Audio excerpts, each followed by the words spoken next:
If you followed me for a while, you'll know how much I'm an advocate for speed work, whether that's hill sprints, intervals, strides, any type of speed work. But today I want to talk about zone 2 training and the benefits that you can get as a runner from zone 2 training. So, what is zone 2 training? Well, when everyone thinks of running, they think of sweat dripping, barely able to hold themselves upright, barely able to breathe. When actually, in fact, zone 2 training has a host of benefits. So, zone 2 training refers to the type of zone that you're going to be running in, which is a low intensity workout where your heart rate stays at 60 to 70% of its maximum, which is ideal for building a base aerobic fitness, burning fat, and improving your cardiovascular health. If you made it this far in the video, give me a like and a follow, really helps me out. On YouTube, click the bell icon and the subscribe button, it's free. On TikTok, we're on the road to 1500. While you're at it, head over to the gram and follow me over there at Matthew Booker PT. Love yous. So unlike high intensity workouts, zone 2 allows you to sustain an effort for a longer period, prevent injuries, recover faster, which is a great option for both beginner runners and seasoned athletes. So zone 2 training is a type of heart rate training. The heart rate zone refers to the intensity level of your workout. It means keeping your heart rate within a set range of beats per minute. There are 6 heart rate zones ranging from the lowest intensity, zone 1, to the highest intensity, zone 2. Zone 2 is a low intensity zone where you're typically staying at 60 to 70% of your maximum heart rate.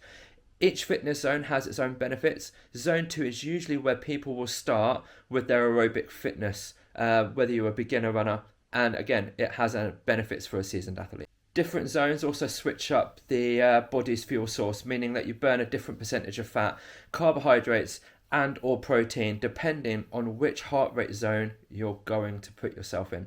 So if zone 2 is a steady effort at 60 to 70% of your max heart rate without overexertion, and zone 3 is challenging but manageable, which will build your base endurance and stamina by working at 70 to 80% of your max heart rate, and zone 4 being where you're starting to slowly kick up the gears and slowly starting to put yourself into an anaerobic state, anaerobic meaning without air. So zone 2 has a host of benefits. Some people call it as the temperate zone. So basically in running terms, you're going at a slow pace. You should be able to get to zone 2 by doing a light jog and or walking briskly, dependent on your level of running.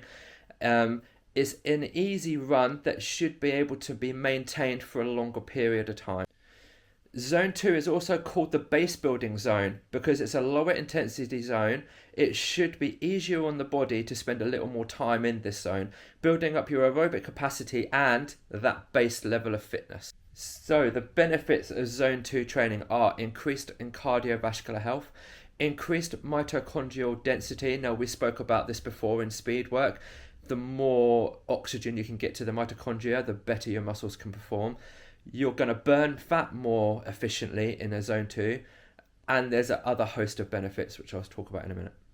The other benefits included stimulated muscle growth, increasing of the type 1 muscle fiber, which is your slow twitch fiber. Speed work is great for building the type 2A fibers, which is your fast twitch.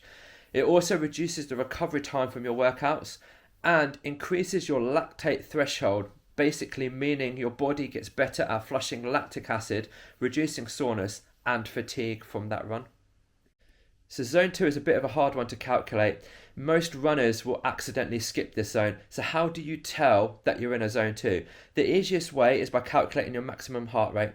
You can do this by looking at a heart rate calculator or a heart rate chart online. I'd also recommend chatting to someone like myself who can help you find out what your zone 2 is. Your maximum heart rate is usually calculated by using your age, but it's really important to take any health conditions into concern and account. So basically the way you calculate your max heart rate is 220 minus your age.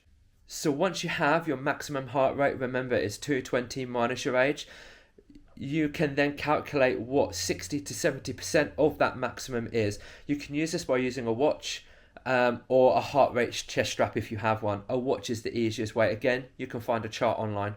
And again, in zone 2, you should be feeling less fatigued than if you were going at a faster pace. Um, Again, a fun fact, zone 3 triggers the buildup of lactic acid, which can cause muscle stiffness and fatigue. Zone 3 is a great training for the upper limit of your aerobic fitness, but zone 2 has incredible benefits without the same fatigue that come with hard workouts. You should technically stay in zone 2 between 40 to 60 minutes if you have that capacity to. The most important part of zone 2 is sticking to the same pace, staying consistent throughout your run, which will prevent you from slipping into other zones accidentally. And if you're building a new training plan from scratch, start with zone 2 before you start building into your speed runs. Don't forget, websites in the description for coaching. Fully qualified running coach, strength coach, and nutrition coach. So if you struggle with the above three, websites in the description. I'm also a rehab specialist, so if like me, you're dealing with an injury, me with my ankle and my shoulder, and you need help with that injury, websites in the description. And if you're lucky enough not to have an injury and you want to prevent injuries in your future and do prehabilitation work, websites in the description for you. So there you have it. That's why you should be doing zone 2 training, whether you're a beginner. Even if you're a beginner, you should be doing zone 2. And even if you're a seasoned athlete myself, loads of races under their belt, runs quite quick. Even we should be doing zone 2 training. It's a great tool to use alongside your regular training. It's also a great tool to put in alongside speed work. I will normally tend to do my zone 2 training the day after I have done speed work. I will do zone 2 training once or twice a week, and it is sandwiched between speed work and long runs. Again, it's a great tool to use in making your fitness better. It's a great way of building aerobic capacity at low intensities.